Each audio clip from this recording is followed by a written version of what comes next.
High everyone, welcome back to my channel beauties by Sharmistha. আমি ভেবেছিলাম আর সরস্বতী পুজোর কোনো মেকআপ লুক দেবো না, কিন্তু আমার মা বলে হলুদ শাড়ি ছাড়া মেকআপ লুক নাকি ইনকমপ্লিট, তাই জন্য শেয়ার করতে চলে আসলাম। তো মেকআপ লুকটা স্টার্ট করার আগে প্রথমেই আমি ব্যবহার করে নিয়েছি গুড ভাইবসের কিন্তু ভিটামিন সি সিরামটা। দেখো, শীতকালে স্কিন কেয়ার খুবই দরকার। স্কিন কেয়ার না করলে কিন্তু মেকআপের আগে এবং মেকআপের পরে প্রবলেম হতে পারে। মেকআপটাকে তোলার পরেও কিন্তু স্কিনটা প্রচণ্ড ড্রাই হয়ে যেতে পারে। তারপরে আমি নিয়ে নিলাম নিভিয়ার কিন্তু সফট যে ময়শ্চারাইজারটা রয়েছে সেটাকে, এটার দাম বেশি না, 10 টাকা কি 20 টাকা আমার থেকে নিয়েছিল, কিন্তু যারা চাইছো ট্রাই করতে পারো। অসাধারণ একটা প্রোডাক্ট এবং মেকআপটা অনেকক্ষণ লং লাস্টিং থাকে। তারপরে যথারীতি আমি প্রাইমারটা ব্যবহার করে, দেখো প্রত্যেক কটা প্রোডাক্ট ব্যবহার করার পরে 2-3 মিনিট করে ছেড়ে দেবে, তারপরে কিন্তু বাকি প্রোডাক্টগুলো ব্যবহার করবে। প্রাইমার ব্যবহার করে নেওয়ার পর কিছুক্ষণ ওয়েট করার পর আমার আইব্রোটাকে ড্র করছি। আইব্রোটাকে ড্র করার জন্য আজকে আমি নিয়েছিলাম সুইস বিউটির একটা আইব্রো কিট, এটাতে আমার আইব্রোটাকে ড্র করছি। তারপরে কনসিলার দিয়ে আমার চোখের নিচটা যে আমার যে ভ্রুটা রয়েছে তার নিচ থেকে একটা শার্প লাইন ড্র করছি, যাতে আইব্রোটা একদম প্রপারলি দেখায়। আর একটা কথা বলার ছিল, মেকআপ যখন আমি করি সেগুলো একটু ভালো করে দেখার চেষ্টা করবে, তোমরাও হয়তো আমার থেকে ভালো মেকআপ কমপ্লিট করে নিতে পারবে।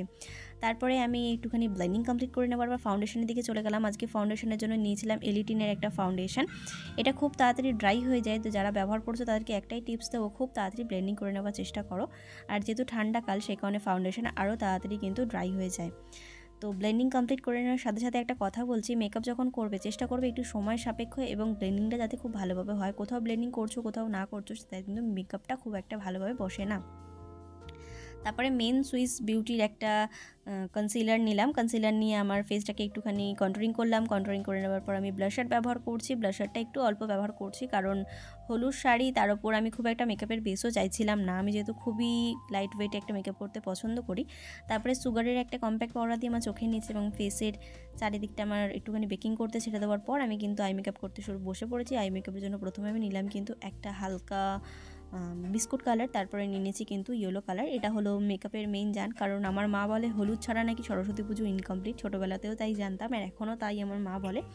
সব মেকআপ হয়ে গেছিলো, মা বলছে যে তুই কিন্তু হলুদ শাড়ি পরে একটা মেকআপের ভিডিও করলি না। আমি তখন ভাবলাম যে ঠিক আছে, মায়ের কথাই রাখা যাক, তো একটা হলুদ শাড়ি পরেও মেকআপের ভিডিও করে দিই।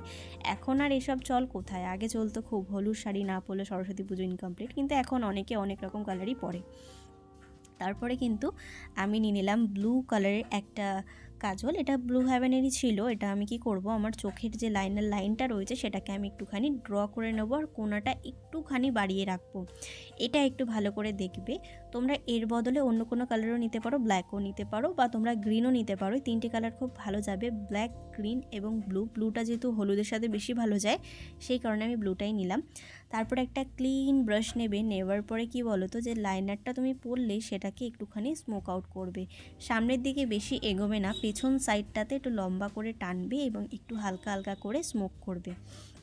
ব্লেন্ডিং খুব দরকার, ব্লেন্ডিং হালকা হালকা করে করবে, আর দুটো চোখে যেন সেম থাকে সেটা একটু ফলো করার চেষ্টা করবে। দেখো এই চোখটা কত ডিফারেন্স রাখছে আর এই চোখটার থেকে। তারপরে যথারীতি মাস্কারা ব্যবহার করে নিয়েছি। মাস্কারার জন্য নিয়েছিলাম ব্লু হ্যাভেনের একটা মাস্কারা ব্যবহার করার সময় ডবল কোট করে পরবে, যেহেতু কোনো ফলস ল্যাশ ব্যবহার করছো না, তাহলে কিন্তু আই মেকআপটা দেখতে সুন্দর লাগবে। যতক্ষণ যে বেকিং করতে ছেড়ে দিলাম, কাজটা কিন্তু দারুণ দিয়েছে। দেখো, যেটা এক্সট্রা পাউডার ছিল সেটা কিন্তু আমি ফেস থেকে ক্লিন করে না, আর সুগারের প্রোডাক্ট খুব ভালো হয়, আমি 2-1টা তো ব্যবহার করেই জানি। তারপরে হাইলাইটারের পালা। তোমরা চাইলে হাইলাইটার ব্যবহার করতে পারো বা তোমরা স্কিপও করতে পারো। আমার মেকআপের বেসটা কিন্তু খুব সুন্দর বসেছিল, এমনিও গ্লো করছিল, আমি তাও একটু হাইলাইটার ব্যবহার করলাম। তোমরা স্কিপও করতে পারো, সরি। তারপরে লিপস্টিকের জন্য আজকে নিয়েছি সুইস বিউটিরই একটা নতুন লিপস্টিক, যেগুলো বেরিয়েছে হাই অন শাইন, ওরকম ওই কোম্পানির একটা লিপস্টিক নিয়েছি। কালারটা খুব সুন্দর এবং ঠোঁটের ওপর পরার পর কিন্তু কিছুক্ষণ পর হালকা হালকা করে কালার চেঞ্জিং হয়। এটা রিভিউ হয়তো তোমরা পেয়ে গেছো বা খুব তাড়াতাড়ি আসছে। তারপরে ফেস স্ক্যানার মেকআপ ফিক্সার দিয়ে ফুল মেকআপটাকে সেট করে নিচ্ছি। দেখো জাস্ট অসাধারণ লাগছে মেকআপটা হলুদ শাড়ির সাথে। তো ফাইনালি আমি সরস্বতী পুজোর জন্য একদম রেডি হয়ে গেছি। কেমন লাগছে সেটা কিন্তু অবশ্যই কমেন্টে জানিও। যারা যারা হলুদ শাড়িকে এখনও ভালোবাসো, সরস্বতী পুজোয় পরছো, তারা কিন্তু ট্রাই করতে পারো।